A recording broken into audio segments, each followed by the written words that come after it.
হয়। মানে আপনি পাপ করছেন, যদি না প্রায়শ্চিত্ত করেন মৃত্যুর পরে আপনাকে নরকে যেতে হবে। ভাগবত বলছেন, তা আমি বলিনি বাবু। যে সব নরকের বর্ণনা আমি আগে পঞ্চম স্কন্ধের শেষ ভাগে তোমার কাছে করেছি, তাতে নিশ্চিত যেতে হবেই। সেই জন্য এই জন্ম মৃত্যুর পূর্বে শরীর অপটু হবার আগেই সতর্ক এবং সংযত চিত্তে পাপের গুরুত্ব লঘুত্ব বিবেচনা করে অবিলম্বে পাপের নিষ্কৃতি নিশ্চিত পাপ করা উচিত, প্রায়শ্চিত্ত করা উচিত। যেমন রোগের গুরুত্ব লঘুত্ব বিচার করে মর্মজ্ঞ চিকিৎসকরা রোগের যথাযথ চিকিৎসা করেন। হে রাজা পরীক্ষিত, তেমনি আপনিও।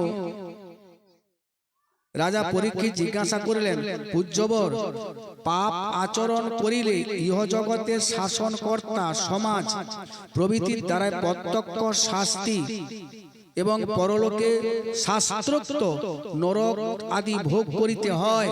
সুতরাং পাপ যে তার অনিষ্টকারী একথা জেনেও মানুষ স্বভাবে বসে পাপ বাসনা বিবশ হয়ে বারবার এই পাপ কর্মে প্রবৃত্তি হয়।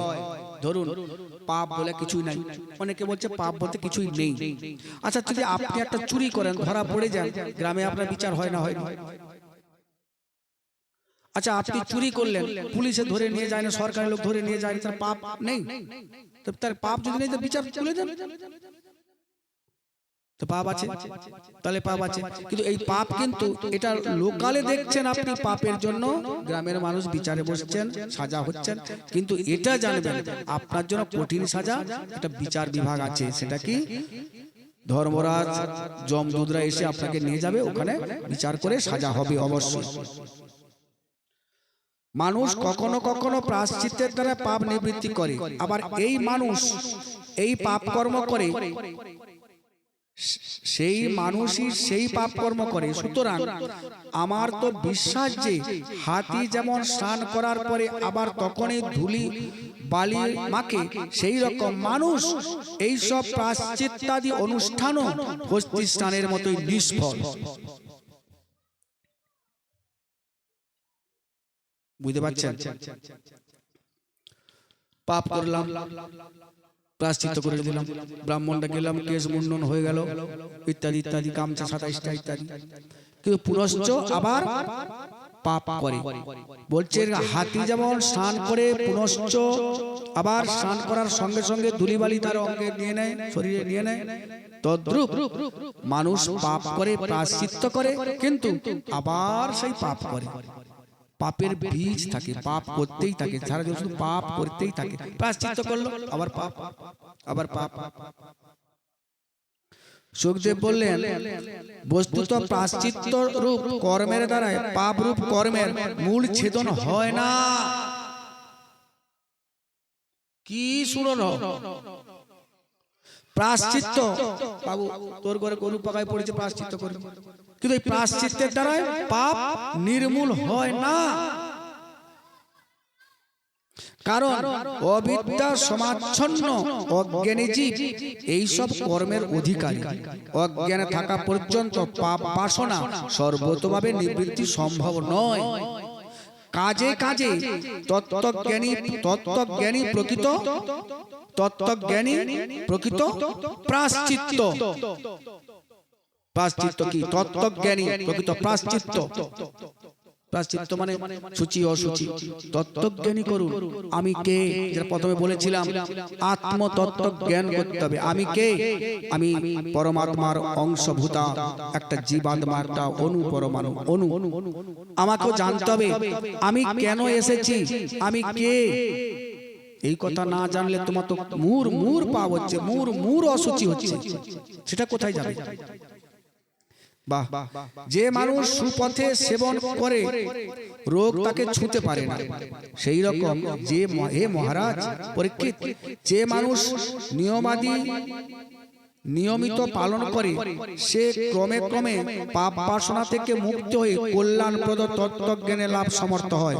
আগুন যেমন সুমথ, বাঁশ ঝাড়কে ভস্মাত করে, সেই রকম ধার্মিক শ্রদ্ধাবান ধীর পুরুষ তপস্যা, ব্রহ্মচর্য, ইন্দ্রিয় দমন, মন সংযম, দান, সত্য, বাহ্য অভ্যন্তর সূচি, যম নিয়ম, এই 9টি সাধনের মাধ্যমে মন, বাক্য ও শরীরের দ্বারায় কৃত পাপকে ভস্মীভূত করে থাকেন। পাপ ভস্মীভূত কিসে হয় বলুন তো তাহলে? তপস্যা, ব্রহ্মচর্য, ইন্দ্রিয় দমন, মন সংযম, দান, সত্য, বাহ্য অভ্যন্তর সূচি, মন নিয়ম, বাহ্য অভ্যন্তর সূচি। এখানে সূচিও পড়েছে। সূচিটা হইল কিছু মনে করনি মা, আমার জন্ম সূচি হচ্ছে নখটা কেটে দিলে, চুলটা কেটে দিলে, সূচি শেষ হয়ে গেল। ভিতরটা তো আমার তো পরিষ্কার হইল না। অসুচটাও নখটা আর চুলটায়, দাড়িটায়, চুলের দাড়ি, এটা হচ্ছে অসুচি। ভিতরটা যে আমার অসুচি হয়ে আছে, সারা সর্বক্ষণ মিথ্যা কথা বলছি, কুয়াচার করছি, পাপ করছি, এর নিন্দা তার নিন্দা, এই ভিতরটা কি করে সূচি হবে? এই ভিতরটা তো সূচি জীবনে হইল নি আমার। বাহ্য অভ্যন্তর সূচি করতে হয়। সেটা কি করতে হয়? মনের সংযম, সত্যতা, শৌচ, পবিত্র, ব্রহ্মচর্য, সরলতা, আর্যম, জ্ঞান, এই সমস্তের দ্বারায় অভ্যন্তর সূচি করতে হয়। দান, এই 9টি সাধনের মাধ্যমে মন, বাক্য, শরীর দ্বারা কৃত সুমত পাপকে ভস্মীভূত করে থাকে। বাসুদেব পরায়ণ অতি বিরল। কোন ভক্তজন কেবলমাত্র ঐকান্তিক ভক্তির দ্বারাই সূর্যের কিরণের, শিশির কিংবা কুহেলিকার অবলুপ্তির মতো সমুদয় পাপ রাশি সম্পূর্ণরূপে বিনষ্ট করে থাকেন। এটা আরেকবার পড়ছি, বুঝতে চেষ্টা করুন। বাংলা কথা, আমি সংস্কৃত এখনো পড়ি না। বাসুদেব পরায়ণ অতি বিরল। বাসুদেব পরায়ণ অতি বিরল। আমি বলছি না যে ভগবানের যে বিশ্বাস অতি বিরল। কোন সূচি অসুচি আপনার গায়ে লাগবে না, কোনো থাকবে না। বাসুদেব পরায়ণ মানে কি? সহজ কথায়, আমি কাউকে জানি না, আমি কেবলমাত্র বাসুদেব সর্বম, বাসুদেব সর্বস্ব। আর আমি কাউকে চিনি না, কাউকে জানি না, ওসব বাদ দেন। ভগবানকে অন্ন ভোগ দিয়ে সেবা করবেন, অন্ন দেবেন, দুবেলা অন্ন দেবেন, যেমন পারেন শাকটাও রান্না করে ভগবানকে দেবেন। আজকে শাক কত ভগবান সুন্দর সুস্বাদু শাক গ্রহণ করেছেন, শাক গ্রহণ করেনি? অত্যন্ত সুস্বাদু শাক গ্রহণ করেছেন ভগবান। তার শাকটাও ভগবানকে দেবেন, যা সেবা করবেন ভগবানকে দেবেন। মনমনা ভব মদভক্তা মজ্জাজি মাং নমস্করু, মচ্চিত্তা মদগত প্রাণা বোধন্ত পরস্পর, কথঞ্চিতি মাং তুষ্যন্তি চ রমন্তি চ, যৎ করোসি যদস্নাচি যদু হসি যদাচি যৎ। যা করো আমাকে অর্পণ করো, যাগ করো, যজ্ঞ করো, ব্রত করো, হোম করো, যা সেবা করো আমাকে দিয়ে করো। তোমার কোনো সূচি নেই, অসুচি নেই, সব পাপ থেকে তোমার মুক্ত করে দেবো আমি। তোমার কোনো পাপ নাই। যে বাসুদেব পরায়ণ তার কোনো পাপই নেই। যে ভগবানকে অন্ন দিয়ে সেবা করে তার পাপ, জীবনে কোনো পাপ করেনি। আর যদিও পদ ভ্রষ্ট হয়ে যায়, তার পাপ আমি লিখিনি। যে ভগবানকে অন্ন দিয়ে সেবা করে, অন্ন, আর যে অন্ন দেয় না, প্রত্যেকটা গ্রাসে গাছে সে তার পাপ ভোজন করে। প্রতিটা গ্রাসে গাছে কত শ্লোক পড়লাম আজকে 5 দিনে। তাহলে আপনি কোথায় যাবেন? আপনি দেখছেন সূচি অসুচি দেখছেন, আপনি যে গ্রাসে গাছে পাপ ভোজন করছেন, কোথায় যাবেন? সেটা কোথায় যাবে? কোথায় যাবে? বাসুদেব পরায়ণ অতি বিরল। অতি বিরল, অতি বিরল মানে কি জানেন? এই যে ভগবানকে কিছু মনে করবেন না, এটা বাড়িতে সাপ কাটি হয়েছে, সঙ্গে সঙ্গে মনসাকে মানসিক করে ফেললাম। কেন গোবিন্দকে মানসিক করতে পারেন? গোবিন্দ যা করবেন। যদি আপনি অন্য দেবতার উপাসনা করেন তাহলে আপনি বাসুদেব পরায়ণ হতে পারলেন না, কোনোদিন পারলেন না। যে আমি কেবল, আচ্ছা বিদুর কি করেছিলেন? অন্য দেবতাকে আশ্রয় করেছিল। প্রহ্লাদ কি করেছিল? অন্য দেবতাকে আশ্রয় গ্রহণ করেছিল। ধ্রুব কি অন্য দেবতাকে আশ্রয় গ্রহণ করেছিল? কত লাখ লাখ প্রমাণ আছে, হাজার হাজার প্রমাণ আছে শাস্ত্রে বেদে। আপনারা মানছেন না, মানছেন না। তাহলে বাসুদেব পরায়ণ অত্যন্ত বিরল। কোন ভক্তজন কেবলমাত্র ঐকান্তিক ভক্তির দ্বারাই সূর্যের কিরণের, শিশিরের কিংবা কুহেলিকার অবলুপ্তিত মতো সমুদয় পাপ রাশি সম্পূর্ণভাবে বিনষ্ট করে থাকেন। কোন মাহাত্ম্যগণ মানে কৃষ্ণ ভক্ত যারা হবেন, তারা যদি কোনোদিন পাপ করে থাকেন, তারা নিজেরাই ভগবানের কাছে ভক্তি ভরে পাপটাকে স্বীকার করে নেন। হে বাসুদেব, আমি পাপ করে ফেলেছি, আজ আমাকে ক্ষমা করুন। অত্যন্ত ভক্তি সহকারে তার সূর্যের মানে কিরণের মতো, সূর্যের কিরণ হলে কি হয়, কুয়াশা শেষ হয়ে যায়, তেমনি তার কুয়াশার সঙ্গে সঙ্গে পরিষ্কার হয়ে যায়, ভগবান তাকে পাপ ক্ষমা করে দেয়। কিন্তু একটা কথা বলুন তো, কি হরিস্থানে অপরাধে তারে হরিনাম, তোমার স্থানে অপরাধে নাই কয়েরান, উপায় নাই। অর্থাৎ হরিস্থানে অপরাধ করলে কি হয়, হরি নাম করলে পাপ যায়, আর বৈষ্ণব স্থানে অপরাধ করলে তার ক্ষমাই হয় না। বুঝতে পারছেন তো? হে মহারাজ পরীক্ষিত, পাপী মানুষ ভগবানের আত্মসমর্পণ বা ভগবজ্জনের সেবা পরিচর্যার দ্বারাই যেমন পবিত্র হতে পারে, তপস্যা প্রভৃতির দ্বারাও এই পবিত্রতা অর্জন সম্ভব নয়। কথাগুলো কানে যাচ্ছে আপনাদের? হে মহারাজ পরীক্ষিত, পাপী মানুষ পাপী মানুষ ভগবানের আত্মসমর্পণ বা ভগবজ্জনের সেবা পরিচর্যার দ্বারা যেমন পবিত্র হতে পারে, তপস্যা প্রভৃতির দ্বারায় সেই পবিত্রতা অর্জন করা সম্ভব নয়। পা বলে কি করতে হবে, ভগবত পরায়ণ অথবা ভগবত ভক্তের সেবা, তার পাপ বিনষ্ট হয়। তপস্যার দ্বারা ইত্যাদির দ্বারা কোন প্রকারে সম্ভব নয়। ভগবত ভক্তের সেবা না হবে না। সকলকে সেবা করলে হবে না, কেন হবে না? সবার সেবা করার পরে সবাই বলবেন, ধুর প্রসাদ ভালো হয়েছে, কি হয়েছে এগা, কি এগা তরকারি এগা হচ্ছে, এগা তো ঘরে খাই, আমার লঙ্কা নাই, এলাচ গুঁড়ি নাই, দারুচিনি নাই, পোস্ত নাই, কাজু নাই, আর চাল মগজ নাই, এ কি রান্না করছে? কিন্তু ভগবত ভক্ত বলবে না, এই কথা জীবন ভরে বলবে না। ভগবানের প্রসাদ সিদ্ধ হোক যাই হোক দিলেই বলি না, আমি আনন্দের সেবা করেছি। আজকে শাকে কি দেওয়া হয়েছে মা? একটু সরষের তেল দেওয়া হয়েছে। এই শাকটা কত অমৃতের মতন সুধা লাগে, অমৃত। তাহলে আর ভক্তের অন্ন প্রভু কাঁড়ি কাঁড়ি খায়, অভক্তের অন্ন প্রভু উলটি না চায়। যারা অভক্ত তাদেরকে আপনি সেবা করান, সেবা করাতে হবে মানুষকে, ঠিক আছে? তারা শুধু মনে করবে কি ভালো রান্না হয় না, ঘরে আমার খাইলে অনেক ভালো হইতো। বুঝে গেছে? ইহলোক, হরে কৃষ্ণ, ইহলোকে এই ভক্তি মার্গে সর্বশ্রেষ্ঠ, এই পথে কোনো বিঘ্নাদিও আকাঙ্ক্ষা নেই এবং এই পথে পরম মঙ্গলময়। এই ভক্তি যোগ মার্গে বাসুদেব পরায়ণ সাধুগণ সর্বদাই অবস্থান করেন।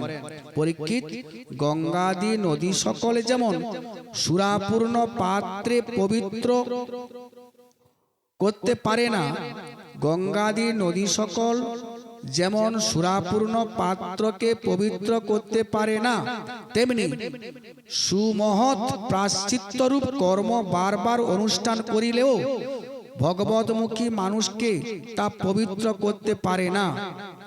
এই সংসারে যে ব্যক্তি ভগবত গুণানুরাগী মধুকরকে ভগবান শ্রীকৃষ্ণের চরণারবিন্দের মধু একবার পান করতে পেরেছেন, তাতেই তার সমস্ত প্রায়শ্চিত্ত কর্ম শেষ হয়ে গেছে। সে স্বপ্নেও কখনো যম বা পাশধারী যমদূতের দর্শন করে না। নরকে কথা তো বলাই বাহুল্য, যে বাসুদেব পরায়ণ তার কোনো সূচিও নাই, অসুচিও নাই, তার কোনো পাপও নাই।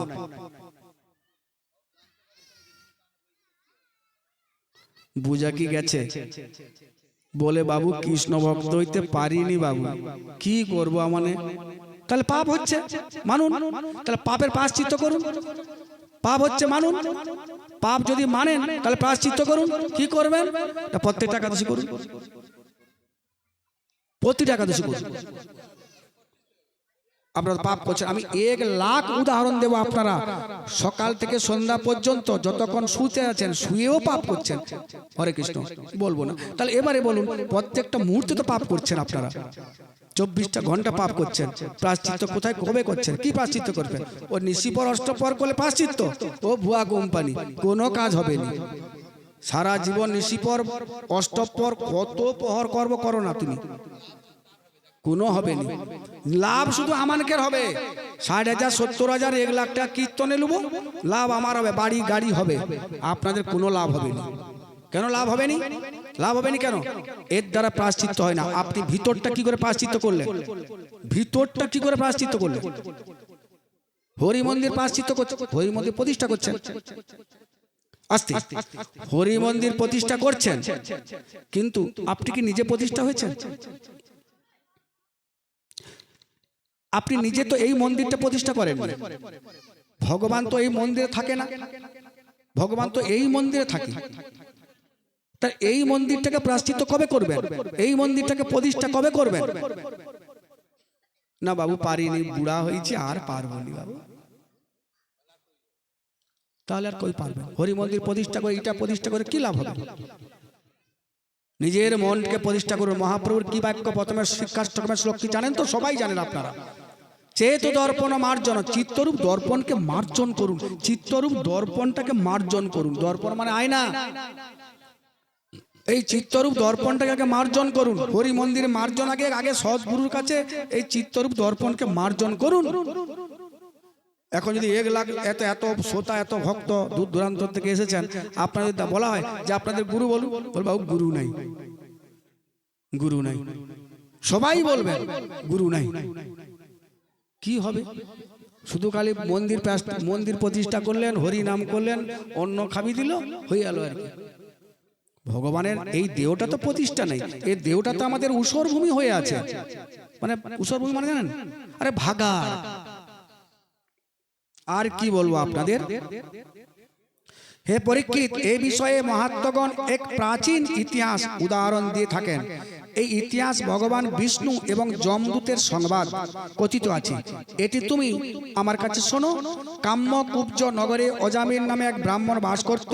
এই চরিত্রটা সবাই জানেন, তবু আমাদের পাঠ করা কর্তব্য। গ্রন্থ দেখে পাঠ করছি, এটা মুখে বলতে পারবো, কিন্তু আপনারা মনে করবেন বাঁধি করে, বাঁধি বলছেন, কিন্তু তাই জন্য গ্রন্থ দেখে পাঠ করছি। ভাগবত।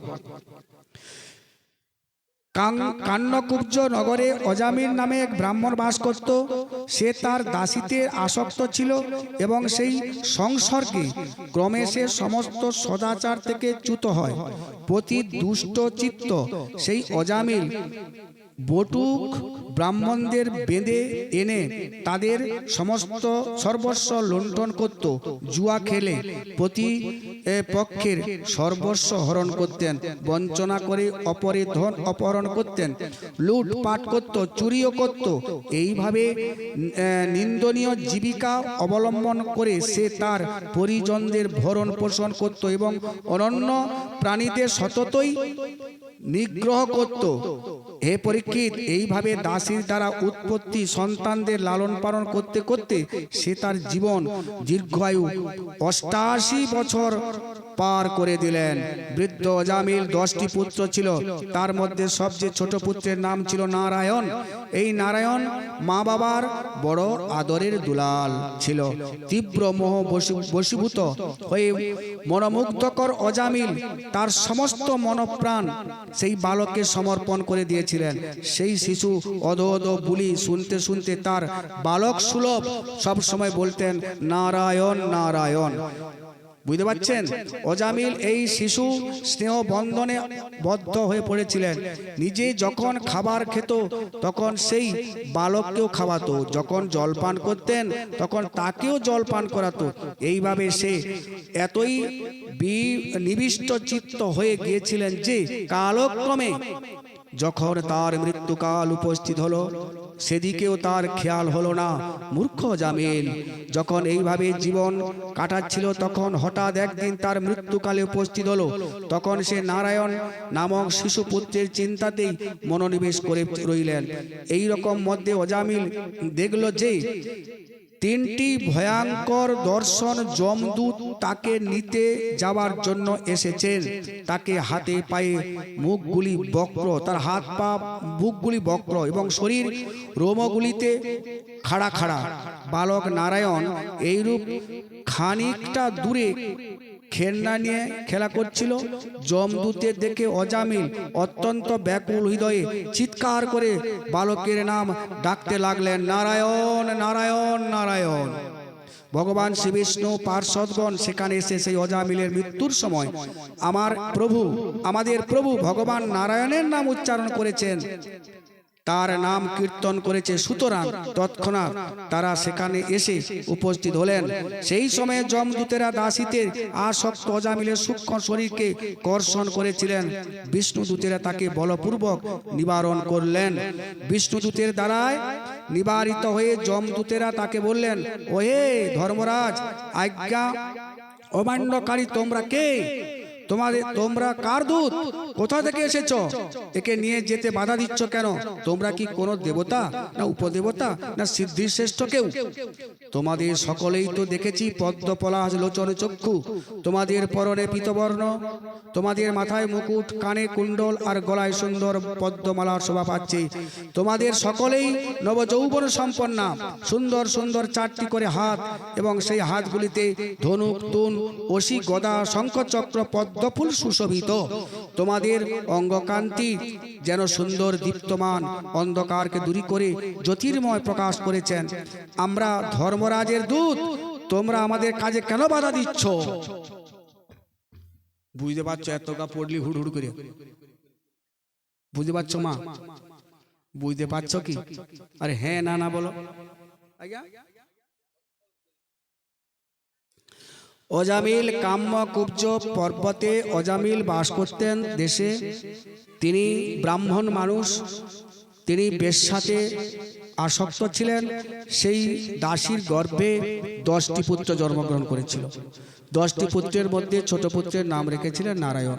যখন 88 বছর বয়স হলো, তখন তিনি শুয়ে আছেন, দেখছেন তার মৃত্যুকাল এসে গেছে।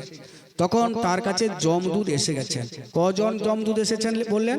3 জন। আর বিষ্ণুর পার্ষদ কজন এসেছে বললেন? 4 জন। 4 জন। এবারে কেন না 4 জন বিষ্ণু পার্ষদ এসেছে? কি না, যমদূতরা যখন বিকট তার দন্ত দিয়ে বিকট দৃষ্ট নিয়ে যখন অজামিলকে বাঁধতে গেল, তখন সেই ভয়ে অজামিল তার ছোট পুত্রের নাম কি? জোরে বলো সবাই। নারায়ণ। তাহলে নারায়ণ বলে ডাকতে তখন বিষ্ণুর পার্ষদগণ এসে গেছে। তাকে যে হাতে পায়ে বেঁধে রেখেছিলেন, সেগুলো শৃঙ্খল বন্ধন মুক্ত করে দিচ্ছেন। তখন যমদূতগণ বলছেন, এই তোমরা কে? দেখতে নারায়ণের মতো, 4 বাহু, এত সুন্দর মণিমাণিক্য দিয়ে খচিত, গলায় সুন্দর মালা, তা আপনারা কে? তারা বলছে, আমরা বিষ্ণুর পার্ষদ। বলে, আপনারা আমার প্রভুর কাজে বাধা দিচ্ছেন কেন?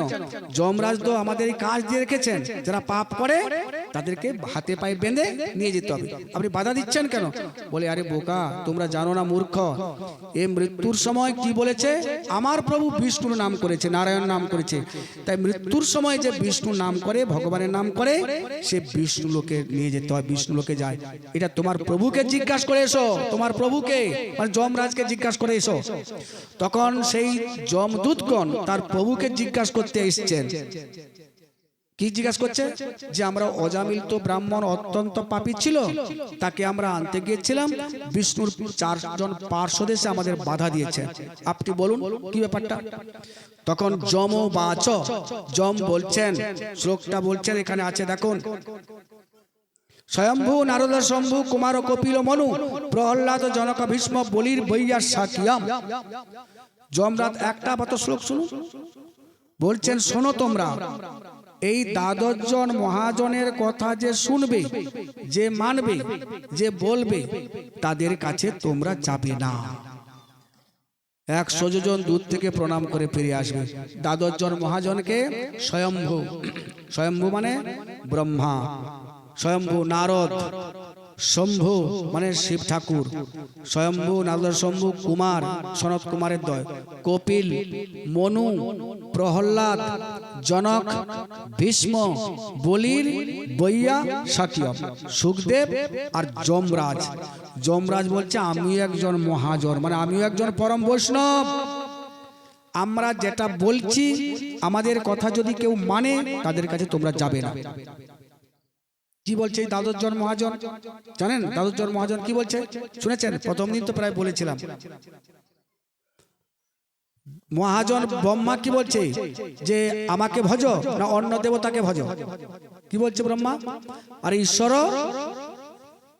ঈশ্বর পরম কৃষ্ণ সচ্চিদানন্দ বিগ্রহ অনাদির আদি গোবিন্দ সর্বকার। ব্রহ্মা সরাসরি কথা বলছে যে কৃষ্ণকে ভজ। সনকাদি ঋষিগণ বলছে কৃষ্ণকে ভজ, নারদ বলছে কৃষ্ণকে ভজ, শিব ঠাকুর বলছেন দেবী পার্বতীকে বলছে আরাধনানাং সর্বেষাং বিষ্ণু আরাধনা পরমং তস্মাৎ পরতর দেবী স্তুতিয়ানাং সমর্চনম। হে দেবী মানে দুর্গাকে বলছেন আমাকে ভজনা করনি তুমি, যদি ভজনা করতে হয় একমাত্র নারায়ণের ভজনা করো। শিব ঠাকুর বলছেন, ভাগবতী বলছেন, প্রহ্লাদ সেই কথা বলছেন, বিষ্ণু ভক্ত সবাই শুনছেন।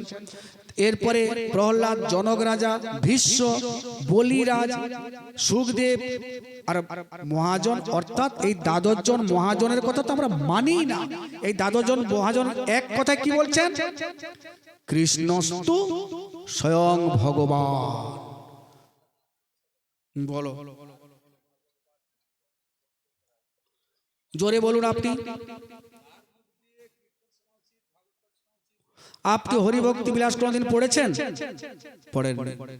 হরিভক্তি বিলাস যদি কোনদিন থাকে, গোস্বামীগণ বলেছেন, সনাতন গোস্বামী বলেছেন এবং গোপাল ভট্ট গোস্বামী বলেছেন, তাছাড়া বেদেও তাই বলছেন, যে বলছেন অবৈষ্ণব মুখগৃহ্ণন্তি হরিকথা প্রুত শ্রবণং নৈব কর্তব্য। অবৈষ্ণবের মুখে হরিকথা শ্রবণের চেয়ে কালকুট বিষকেও মৃত্যু সিও। অবৈষ্ণবের মুখে হরিকথা শোনা হবে না।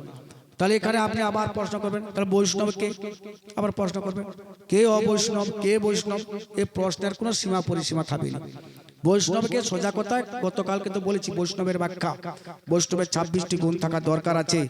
বৈষ্ণব ভগবানকে না দিয়ে সেবা করবে না। যিনি সত্যিকার বৈষ্ণব হবেন, ভগবত ভক্ত হবেন, ভগবানকে অন্ন দিয়ে সেবা করবেন। আবার 2 বেলা দিবেন, 1 বেলা দিবেন, 1 বেলা মাছ খাবো বললে হবে না। অনেকে বলছে রাতের বেলা ভগবানকে অন্নভোগ দেওয়া হয়নি। আপনাদের এলাকায় অন্নভোগ দেয়নি, মহাপ্রভু এলে আপনার ঘরে মহাপ্রভু আসবে, অন্নভোগ দিবেনি। অন্নভোগ দিলে ঠাকুর মানে বাম ঠাকুরের পাপ ঢুকে যাবে।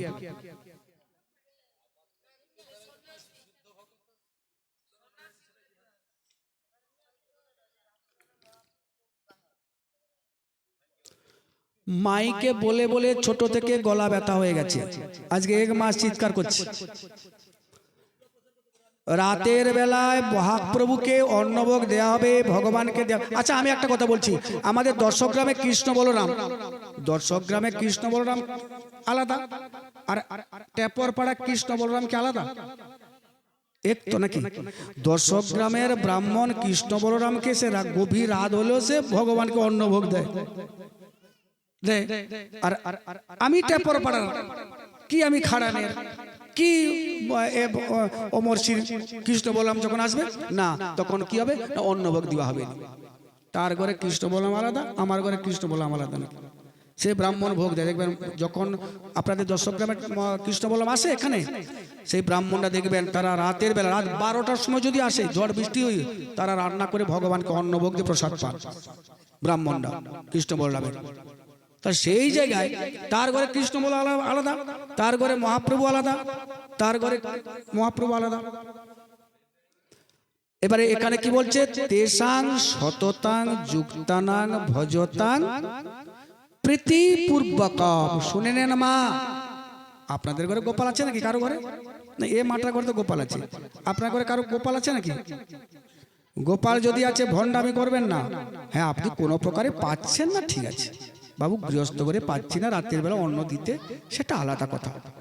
কিন্তু আপনি সরাসরি বলবেন, প্রচার করবেন না রাতের বেলা ভগবানকে অন্ন ভোগ দেওয়া হবে, এটা বলবেন না কোনোদিন, মারাত্মক অপরাধ। তেসাং শততাং যুক্তানাং ভজতাং প্রীতিপূর্বক। প্রীতিপূর্বক কি?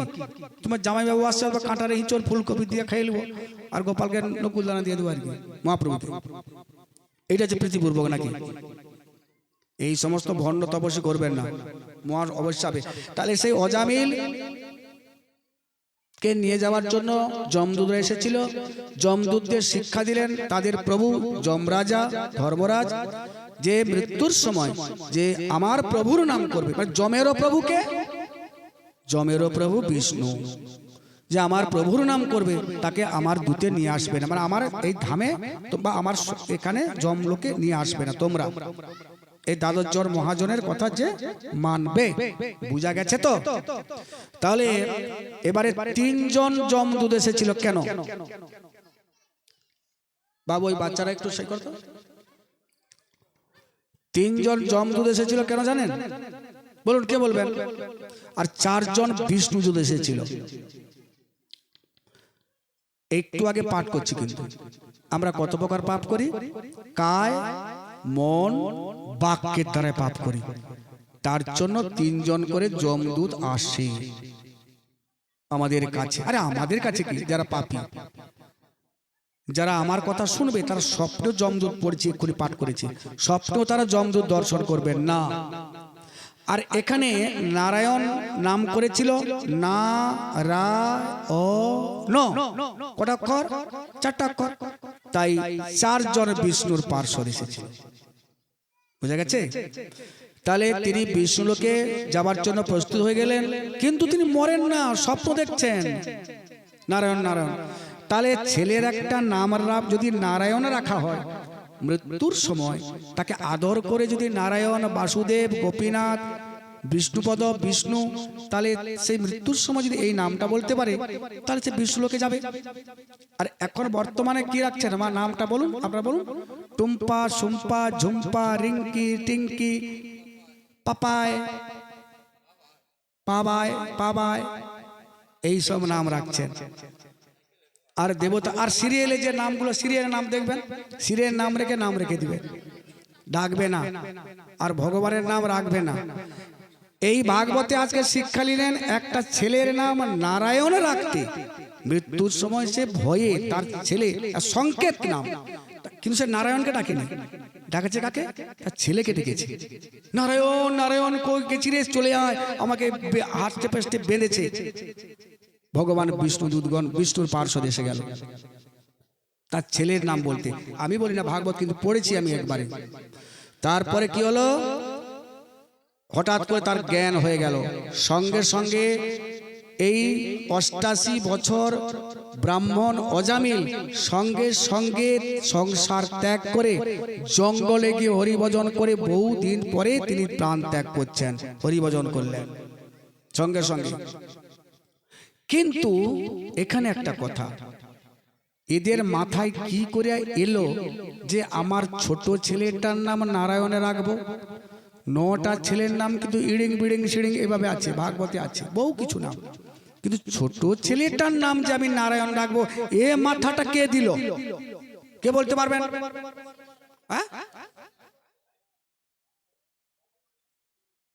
ব্যাস ব্যাস ব্যাস, ঠিক বলেছেন, ও মাটা ঠিক বলেছেন। লোমহর্ষ ঋষি ঠিক বলেছে। লোমহর্ষ ঋষি, তার গায়ে এত লোম, ভগবান শ্রী বিষ্ণুর কাছে গেলেন যে আমার যেন লোমগুলো খুলে পড়ে, আর আমি চলতে পারছি না। কি করলে খুলবে? বলছে তুমি চণ্ডালের বাড়িতে অন্ন পাবে, যাও। তখন তিনি চণ্ডালের বাড়িতে গিয়ে সত্যি সত্যি অন্ন খেয়েছিলেন। চণ্ডাল, আমার গ্রামে ধরো একটা এই চণ্ডাল আছে, তা সবাই জানে এটা আমার জেলে কি একটা নাপিত, সবাই জানে, কিন্তু সে যে বিষ্ণু ভক্ত সেটা তো সে জানে না। চণ্ডালের বাড়িতে যখন অন্ন খেলেন তখন তার গায়ে আরো লোম, আরো ভারী, মানে আর চলতেই পারে এত লোম বেশি। ভগবান শ্রী বিষ্ণুর কাছে গেলেন, বলে আপনি আমার সঙ্গে প্রতারণা করলেন, আপনি চণ্ডালের বাড়িতে বলেন আমি চণ্ডালের বাড়িতে অন্ন খেলাম আর আমার গায়ে আরো বেশি লোম হয়ে গেছে। ভগবান তখন বিষ্ণু কি বলছেন? চণ্ডাল হপি মুনি শ্রেষ্ঠ হরি ভক্তি পরায়ণা হরি ভক্তি বিহীনেশ্চ দ্বিজানাং সপচা অধম। চণ্ডাল চণ্ডাল নহে যদি কৃষ্ণ ভজে, আর ব্রাহ্মণ ব্রাহ্মণ নহে যদি কৃষ্ণ তজে। বলে সে তো কৃষ্ণ ভক্ত, সে চণ্ডাল সে কৃষ্ণ নাম করে, দিন রাত আমার নাম করে, তাকে বুঝতেই পারবে না। ও তার টিকি নাই বলে বুঝতে পারবে না, তার টিকি ছোটা দরকার নাই, সে আমার নাম করে। যাও তো কোথায় চণ্ডাল পাবো? বলছে যাও কাম্যকুব্জ পর্বতে গিয়ে অজামিন নামে একজন ব্রাহ্মণ আছে, তার বাড়িতে অন্ন পাবে। বলছে যে ব্রাহ্মণ, বলে সেই চণ্ডাল, যাও। ভগবান শ্রীকৃষ্ণ বললেন এখানে এসেছেন, অজামিল বাড়িতে নেই, সে তো দস্যু ডাকাতি করতে চলে গেছেন, তার স্ত্রী বাড়িতে আছে। বলছে মা গো, এটা কি অজামিল ঠাকুর মশাইয়ের বাড়ি? বলে হ্যাঁ। বাবা কিসের জন্য এসেছেন? না আপনার বাড়িতে একটা মুষ্টি অন্ন পাবো। বলে বাবা আপনাকে হাত জোড়ো করছে, একটু পালিয়ে যান, আমরা কিন্তু অত্যন্ত পাপী চণ্ডাল, আমার স্বামী ব্রাহ্মণ হয়েও সব পৃথিবীর যা পাপ সব কিছু করে, আপনি চলে যান। আর আমার স্বামী গেছে দস্যুগিরি ডাকাতি করতে, উনি যখন আসবেন দেখবেন যে আপনাকে সঙ্গে সঙ্গে আপনাকে মস্তক ছেদন করে দিবে, আপনি চলে যান। বলে মা আমি যাব না মা, খুব তাড়াতাড়ি একটা মুষ্টি অন্ন দে মা, আমার বড় খিদে লেগেছে, একটা মুষ্টি অন্ন দে। অনেক বলা কোয়াতে এক মুষ্টি অন্ন খেলেন, খাবার সঙ্গে সঙ্গে লোম খুলে পড়েছে, সব লোম খুলে পড়েছে। তখন সাধুর হৃদয় গলিত হলো, বলো এরা কত পাপী, মহান্তের স্বভাব হয় তারিতে পামর, নিজ কার্য নাই তবু জান তার ঘর। মহান্ত তার স্বভাব হচ্ছে পামরদের উদ্ধার করা। আমি যে এত কড়া কড়া কথা বলি আমার মঙ্গলের জন্য নাকি? দরকার নেই আমার আর মঙ্গল অমঙ্গলে, সবাইকে বলি যে আপনার এটা করুন ওটা করুন এটা করুন, সবার মঙ্গল, তাই কড়া কড়া কথা বলি। মা বলছেন মা গো আমার একটা কথা শোনো, তোমার কয়টি পুত্র হয়েছে? না 9টি পুত্র। এবারে তুমি গর্ভাবস্থায় আছো, আমার কথা শোনো মা, তোমার এই পুত্র হবে, সেই পুত্রের নাম তুমি নারায়ণ রাখবে। কে উপদেশ দিলেন? সাধু লোমহর্ষ ঋষি। সাধুর উপদেশ মতো নারায়ণ নাম রাখলেন, এই অজামিল এত বড় পাপীটা উদ্ধার হলো এই নারায়ণ নামে। ভাগবতের এইটা হচ্ছে অত্যন্ত গুরুত্বপূর্ণ, শিখে নিলেন। তাহলে টুম্পা ঝুম্পা রুম্পা রিঙ্কি ঝিঙ্কি এসব নাম রাখবেন, আপনারা কি করবেন? কোনো করার নেই। সে আজ অবধি নিজের পাপের কোনো প্রায়শ্চিত্ত পর্যন্ত করেননি, কাজেই এখন আমার এই পাপিষ্ঠকে দণ্ড পানি ভগবান যমরাজের কাছে নিয়ে যাব, এখানে যথাযোগ্য দণ্ডভোগ করে তার শুদ্ধিকরণ হবে। কিন্তু তাকে আর নিয়ে যেতে পারলো না, পরে তিনি বিষ্ণুলোকে গমন করলেন। এই হচ্ছে অজামিল চরিত্রের একটা দৃঢ় দৃষ্টান্ত একদম, যে আমাদের সন্তানদের নাম যদি রাখি ভগবানের বা দেবতার নাম, অবশ্যই আমরা বিষ্ণুলোকে যেতে পারবো। এর থেকে তো একটাও শিক্ষা পেলেন। হরে কৃষ্ণ।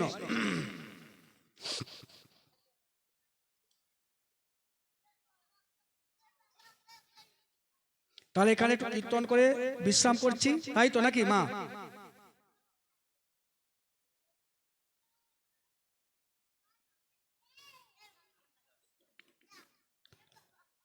হ্যাঁ এবারে বিশ্রাম করছি, একটু কীর্তন করে নেন। 9টা হয়ে গেছে, প্রত্যেক দিন 7 দিন 8 দিন 10 দিন হবে তো। হ্যাঁ আপনারা কৃপা করে